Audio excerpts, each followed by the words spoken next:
بسم اللہ الرحمن الرحیم۔ سورۃ الطلاق مدنیہ۔ سورہ الطلاق جس کی اب تک 7 آیات ہم پڑھ چکے ہیں، آج آیت نمبر 8 سے 10 تک ہم پڑھیں گے۔ اللہ رب العزت فرما رہے ہیں وَكَأَيٍّ مِّن قَرْيَةٍ عَتَتْ عَنْ أَمْرِ رَبِّهَا وَرُسُلِهِ فَحَاسَبْنَاهَا حِسَابًا شَدِيدًا وَعَذَّبْنَاهَا عَذَابًا نُكْرًا۔ واو کا معنی اور ہوتا ہے، کاف تشبیہ کے لیے آتا ہے۔ عین کون، کتنی، یہ سارا اس کا معنی ہوتا ہے۔ یہاں پر مراد ہے کتنی یا کتنی ایسی، من قریہ، من معنی سے قریہ معنی بستی، عام اردو میں بھی اس کا استعمال ہوتا ہے، قریہ قریہ۔ تو اور کتنی ایسی بستیاں ہیں، عتت انہوں نے سرکشی کی، ان سے امری ربیہا، امر ان سے مراد یہاں حکم ہے، اپنے رب کے، ورسولہ ہی کا مرجع رب کی طرف ہے، یعنی جو اس رب کے رسول دے اور اس کے رسولوں کی۔ اور کتنی بستیاں ہیں جنہوں نے اپنے رب اور اس کے رسولوں کے حکم سے سرکشی کی، اور کتنی بستیاں ہیں کہ انہوں نے اپنے رب اور اس کے رسولوں، یعنی رب کے رسولوں اور اس کے رسولوں کے حکم سے سرکشی کی۔ فَحَاسَبْنَاهَا، تو ہم نے ان کا محاسبہ کیا۔ محاسبہ کیا ہوتا ہے؟ کسی کو پوچھ لینا، پکڑ لینا۔ تو ہم نے ان کا محاسبہ کیا۔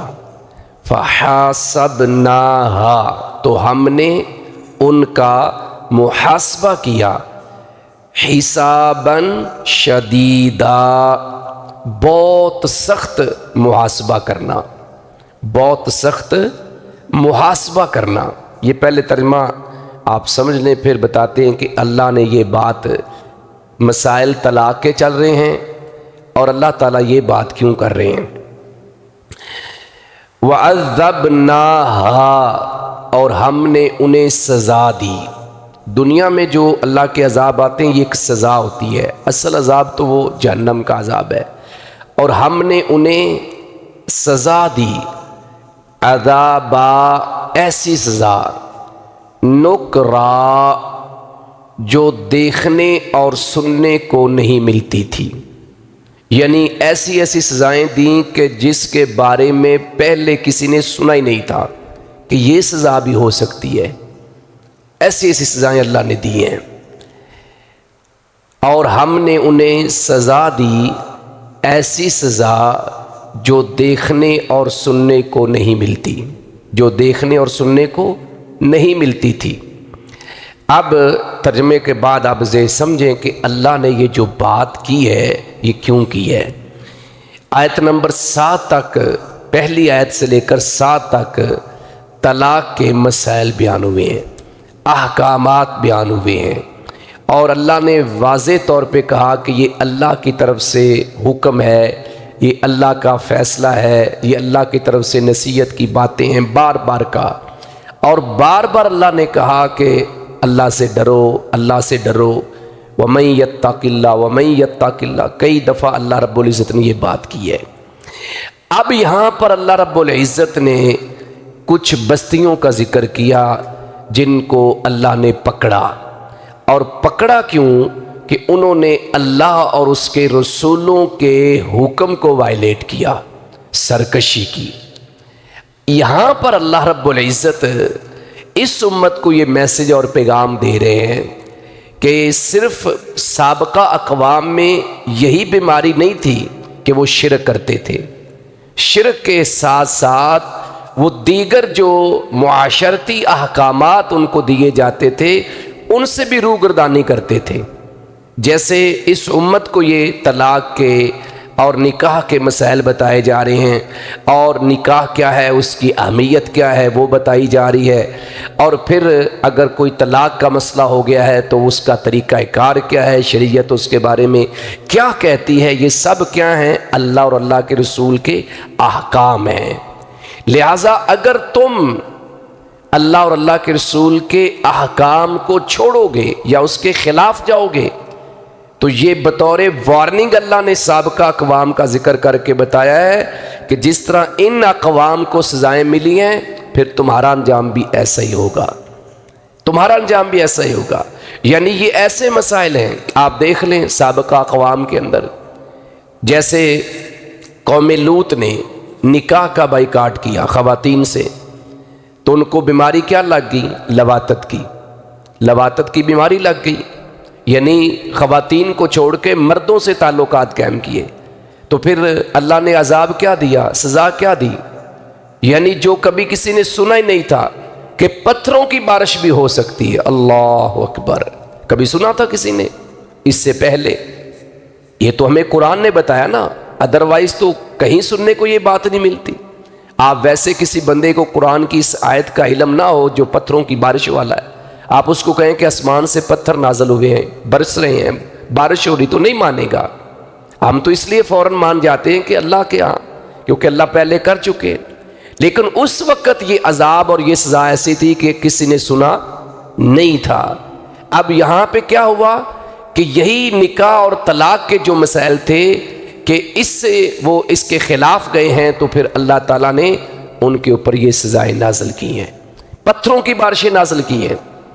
لہٰذا جس دور کے اندر بھی جس قوم کو اللہ نے سزا دی ہے، ان کے ہاں صرف برائی، صرف شرک نہیں تھا، شرک تو کرتے ہی تھے، یعنی جو بھی اس وقت کے پیغمبر پر ایمان نہیں لایا وہ یقیناً مشرک ہے، کافر ہے، کیونکہ جب وہ رسول کو نہیں مانے گا تو وہ اللہ کی عبادت بھی نہیں کرے گا، لہٰذا وہ اپنے بتوں کی عبادت کرے گا۔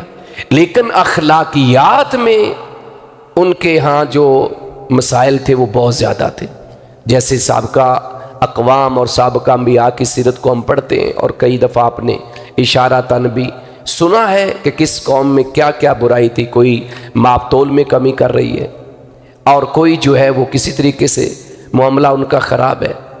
اور اب بھی آپ دیکھ لیں کہ آج بھی مغرب کے ہاں نکاح کا بائیکاٹ کیا جاتا ہے، اور اسی طرح ہندوازم کے اندر بھی نکاح کا بائیکاٹ کیا جاتا ہے، کیونکہ وہاں ایک یہ شرط ہے کہ جو شخص ایک بار شادی کر لے وہ اپنی بیوی کو چھوڑ نہیں سکتا۔ پھر اس کا نتیجہ کیا نکلا کہ لوگوں نے نکاح کی بجائے دوسرا رستہ اختیار کر لیا، اور مغرب کے اندر بھی یہی چل رہا ہے کہ وہ لڑکی ہے، لڑکا ہے، یا کسی بھی ایج کے اندر ہے، تو وہ نکاح کی بجائے وہ گرل فرینڈ بنانا اپنے لیے اعزاز سمجھتے ہیں، عورت بوائے فرینڈ بنانا اپنے لیے اعزاز سمجھتی ہے، کیونکہ ان کو پتہ ہے کہ ہم بغیر کسی قید کے، بغیر کسی پابندی کے جب چاہیں گے الگ ہو جائیں گے، جب چاہیں گے جدھر منہ کر جائیں گے۔ تو یہ اس کے نقصانات کیا ہوئے کہ فیملی سسٹم جو ہے وہ ڈیمیج ہو گیا، بالکل وہ ڈسٹرائے جس کو کہتے ہیں نا، تباہ ہو گیا۔ اور اس کے بعد پھر انہوں نے کہا کہ ہم تو ڈوبے ہیں صنم، تمہیں بھی لے ڈوبیں گے، پھر وہ مسلمانوں کے پیچھے پڑ گئے۔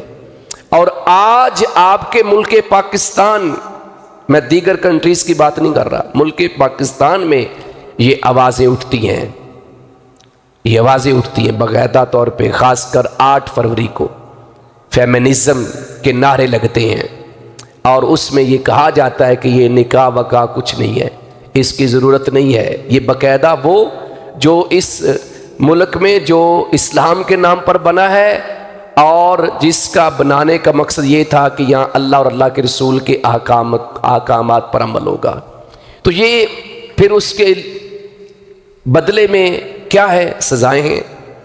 یہ سزائیں تو ہیں، کبھی کوئی مسئلہ، کبھی کوئی مسئلہ، کبھی کوئی مسئلہ۔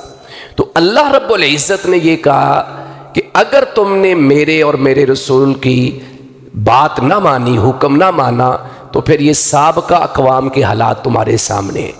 یہ اصل مقصد ہے اس آیت کا اس موقع پر بیان کرنے کا۔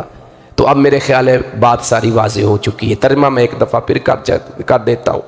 اور کتنی بستیاں ہیں کہ انہوں نے اپنے رب اور اس کے رسولوں کے حکم سے سرکشی کی تو ہم نے ان کا محاسبہ کیا۔ اللہ حساب قیامت والے دن لینا شروع کر دینا، حساب جسے کہتے ہیں۔ ایک تو ہے کہ اللہ نے پاس کرنا بس ہلکے پھلکے سوالات، وہ حساب نہیں ہے۔ حساب وہ ہوتا ہے ایک ایک پائی کا حساب، تو پھر بچنا ممکن نہیں ہوگا ہمارا۔ اللہ اکبر۔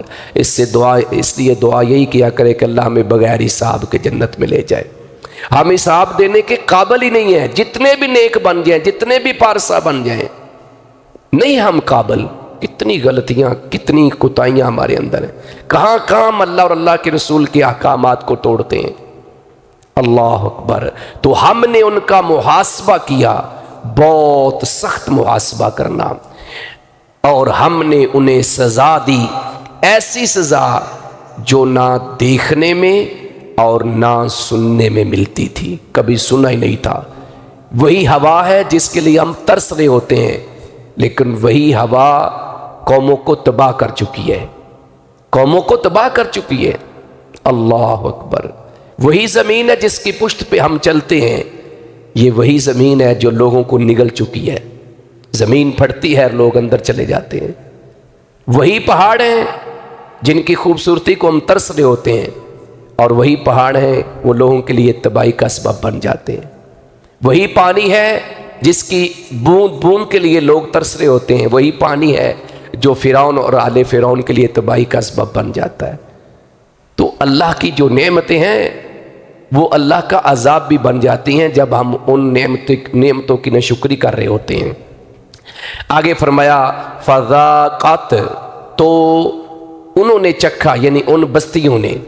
یہ مؤنث کا صیغہ اس لیے آیا کہ قریہ لفظ جو ہے یہ مؤنث ہے، قریۃن مؤنث کا صیغہ، اس لیے یہاں بھی مؤنث کا صیغہ استعمال ہوا ہے۔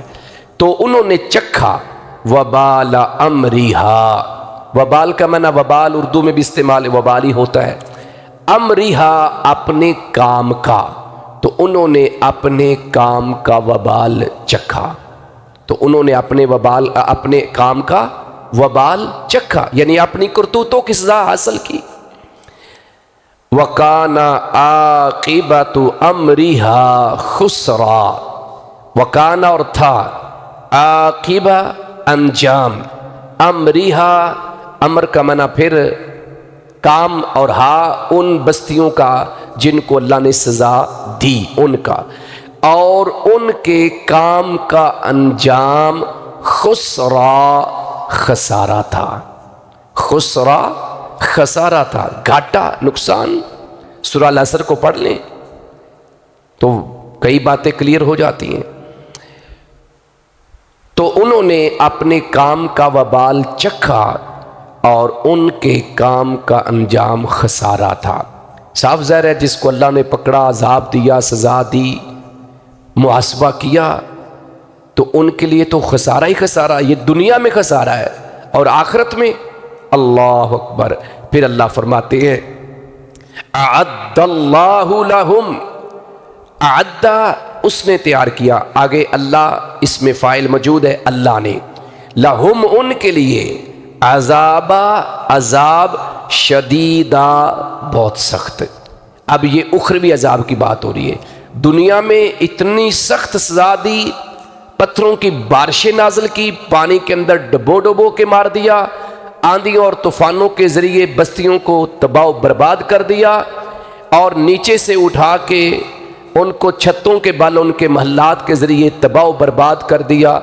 لیکن اللہ رب العزت نے اس کو ابھی سخت عذاب نہیں کہا۔ سخت عذاب وہ جہنم کا عذاب ہے، جس طرح سورہ السجدہ میں آتا ہے وَلَنُذِيقَنَّهُمْ مِنَ الْعَذَابِ الْأَدْنَى دُونَ الْعَذَابِ الْأَكْبَرِ لَعَلَّهُمْ یرجعون، اللہ کہتے ہیں ہم ضرور بڑے عذاب سے پہلے چھوٹے عذاب دیں گے۔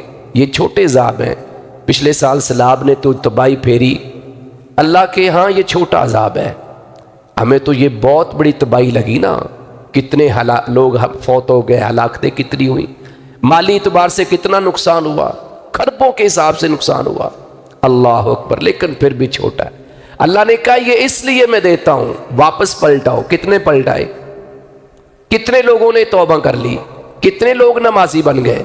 کتنے لوگ اہل توحید بن گئے؟ کتنے لوگ معاملات کے اندر سیدھے ہو گئے؟ نہیں ہوئے۔ تو پھر اللہ کے عذاب تو آتے رہیں گے، اور جو پھر آخرت کا عذاب ہے وہ تو بہت بڑا ہے۔ اس لیے فرمایا اللہ نے ان کے لیے، جن بستیوں کا پیچھے ذکر ہوا ہے، دنیا میں تو تباہ کیا ہی کیا، لیکن آخرت میں فرمایا اللہ نے ان کے لیے بہت سخت عذاب تیار کر رکھا ہے۔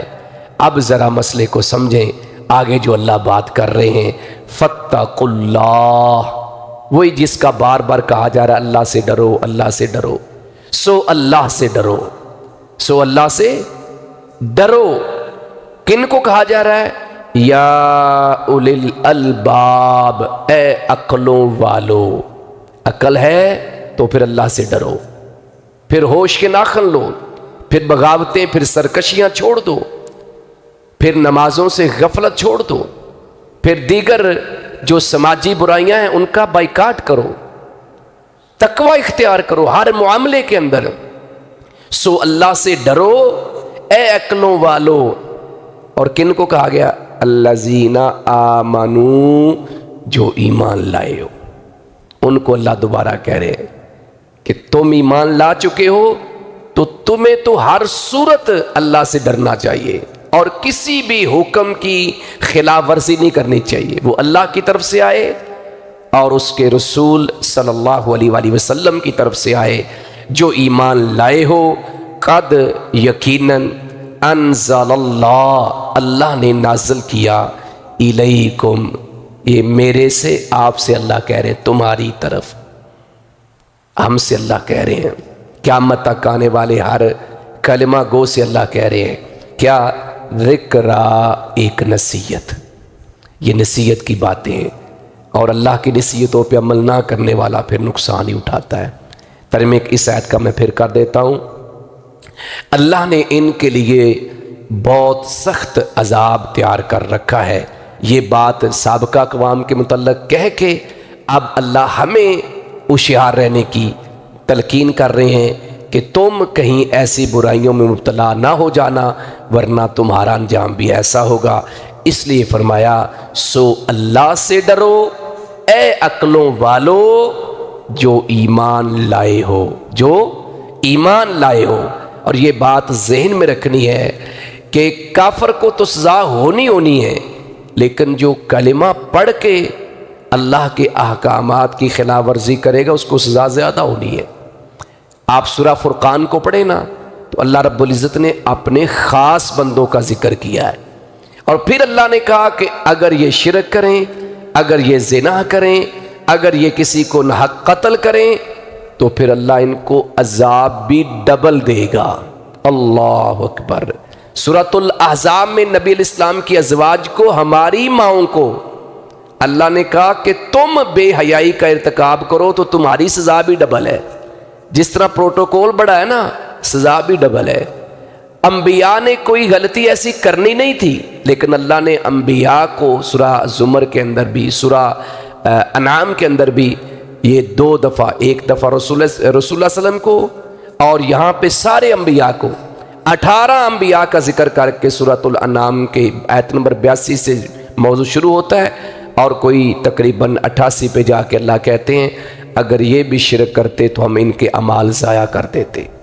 سورہ الحاقہ میں اللہ نے کیا کہا کہ تم کہتے ہو کہ یہ باتیں میرے پیغمبر نے گھڑی ہیں، اگر ایسا ہوتا تو میں دائیں ہاتھ سے پکڑ کے ان کی شہادت کاٹ دیتا۔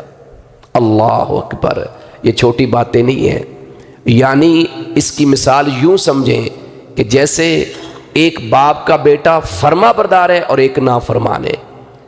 فرما بردار جب کبھی نافرمانی کرے نا تو باپ کو غصہ زیادہ آتا ہے. کیوں؟ اس کے اوپر امید نہیں تھی. اس لیے ایمان والے کلمہ پڑھ کے اگر اللہ کی نافرمانیاں کریں گے تو پھر اللہ کو غصہ بھی زیادہ آئے گا. جیسے وہ حدیث میں آتا نا 5 سوالات کے جواب، تو اس میں ایک یہ بھی نا جس کا علم تھا اس کے مطابق عمل کیا کہ نہیں کیا. تو فرمایا کہ جو ایمان لائے ہو یقیناً اللہ نے تمہاری طرف ایک نصیحت نازل کی ہے. میں سمجھتا ہوں یہ اللہ کا ہمارے اوپر احسان ہے کہ اللہ نے ہمارے لیے نصیحت نازل کی، قرآن نازل کیا ہے. اللہ سے دعا ہے کہ اللہ ہمیں کتاب و سنت کی سمجھ نصیب فرمائے اور کتاب و سنت کے مطابق عمل کی توفیق عطا فرمائے. وما علی الشیء الا البلاغ المبین.